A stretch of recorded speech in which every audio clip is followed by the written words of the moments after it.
कैराना से समाजवादी पार्टी सांसद इकरा हसन ने कुछ दिन पहले जो संसद में अपना बयान दिया था, जो उन्होंने अपनी स्पीच दी थी, उसको लेकर के भारतीय जनता पार्टी अब तरह तरह के आरोप प्रत्यारोप कर रही है। संसद में जिस तरह इकरा हसन ने एक के बाद एक मुद्दों को उठाया, मुसलमानों के साथ हो रहे भेदभाव, उनके ऊपर जुल्म और ज्यादतियों की बाकायदा वारदातों को और उनके साथ हुए हाल ही में जितने भी मामलात और केसेस पेश नज़र हैं, उनको एक एक करके जब सदन में रखा और अपनी स्पीच में उसको शामिल किया, तो फिर ये स्वाभाविक था कि इस तरीके का जो सच्चाई का यानी वो एक आईना दिखा रही थी, उसको लेकर के जो नफ़रत फैलाने वाले हैं, सांप्रदायिकता में यकीन रखने वाले हैं, उनको ये बयानात किसी कीमत पर पचने वाले थे ही नहीं। संभल की शाही जामा मस्जिद में हुए सर्वे, उसके बाद वहाँ हुए बवाल और 5 नौजवानों की मौत का मामला हो, या फिर मुरादाबाद के एक हिंदू बहुल इलाके में एक मुस्लिम कारोबारी के ज़रिए खरीदा जाने वाला फ्लैट या मकान हो, जिसको लेकर के तमाम हिंदुओं ने विरोध किया और मुसलमानों का वहां पर पहुंचना यानी उस कारोबारी के उस इलाके में, उस सोसाइटी में घर खरीदने के ऊपर बवाल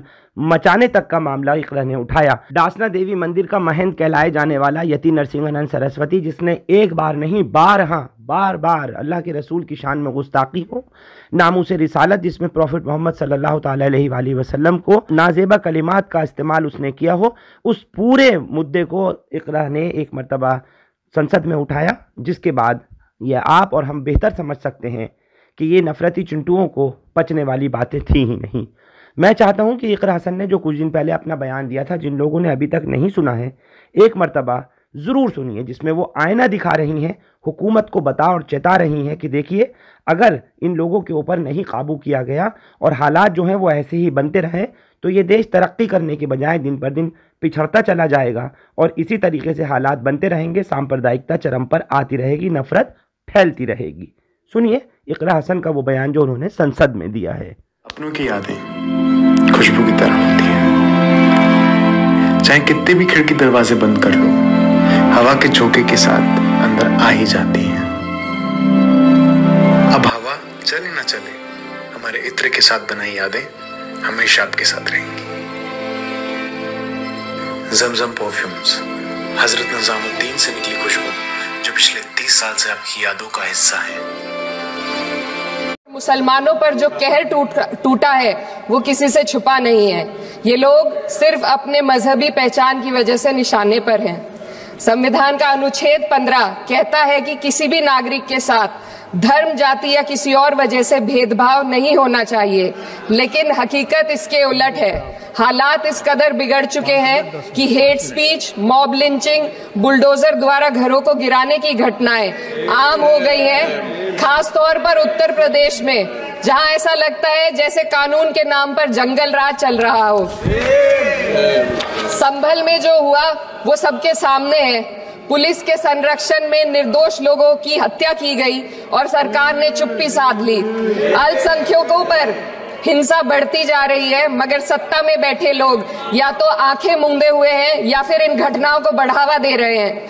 हद तो तब हो जाती है जब न्यायपालिका की बात भी अनसुनी कर दी जाती है। सुप्रीम कोर्ट ने मॉब लिंचिंग पर 11 सूत्रीय निर्देश जारी किए थे।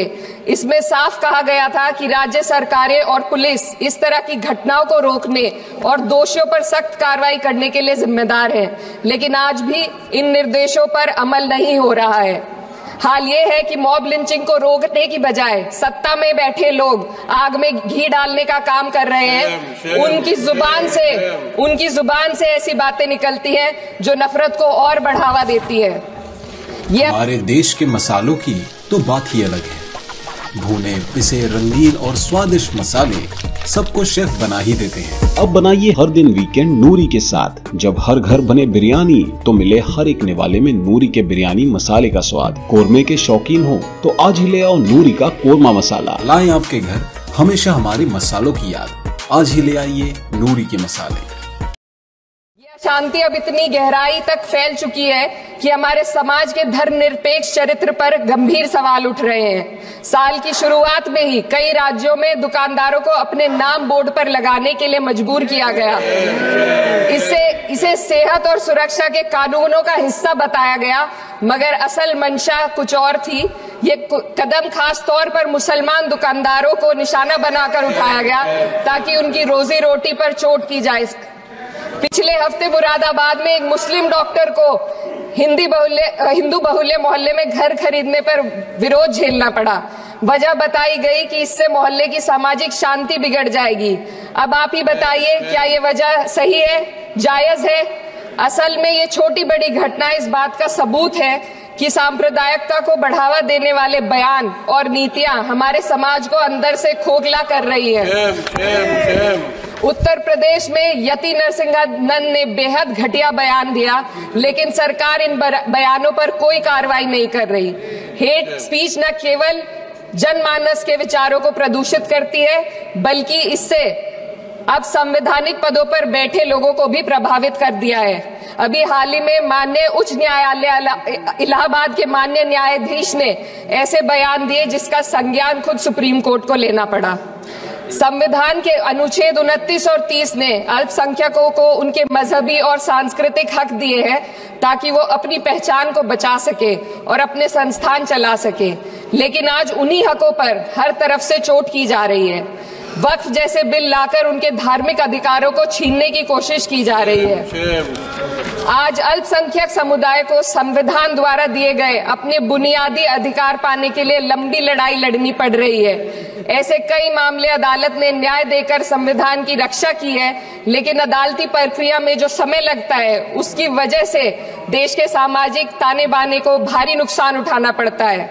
मिसाल के तौर पर इलाहाबाद हाई कोर्ट ने 2004 के मदरसा एक्ट को रद्द कर दिया था, जिससे मदरसों के संचालन पर सवाल उठे।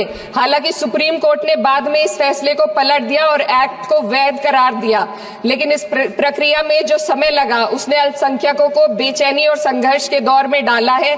इसी कड़ी में प्लेसेस ऑफ वर्शिप एक्ट 91 भी आता है और कई अन्य अधिकार, उन्हें भी इसी तरह अदालती लड़ाइयों में उलझाया जा रहा है। ये स्थिति न केवल अल्पसंख्यकों के अधिकारों की राह में रुकावट है, बल्कि justice delayed is justice denied जैसी कहावत को सिद्ध करती है। मैं इस सदन से दुनिया भर के अल्पसंख्यकों की आवाज उठाना चाहती हूँ, खास तौर पर हमारे पड़ोसी देश बांग्लादेश में अल्पसंख्यकों के साथ जो हो रहा है वे दिल को गहरे तक चोट पहुंचाने वाला है। उनकी जान माल की हत्या की जा रही है। बांग्लादेश हो या हिंदुस्तान हो या कोई और देश, अल्पसंख्यकों की सुरक्षा, इज्जत और अधिकारों की हिफाजत हर सरकार की सबसे पहली जिम्मेदारी होनी चाहिए। मैं इस सदन से अपने देश के अल्पसंख्यकों के साथ बांग्लादेश के पीड़ित अल्पसंख्यकों की आवाज को एक साथ उठाना चाहती हूँ। ये वक्त की पुकार है कि हम सब मिलकर ये सुनिश्चित करें कि किसी भी इंसान को उसकी पहचान या मजहब के कारण डरकर जीने पर मजबूर ना होना पड़े।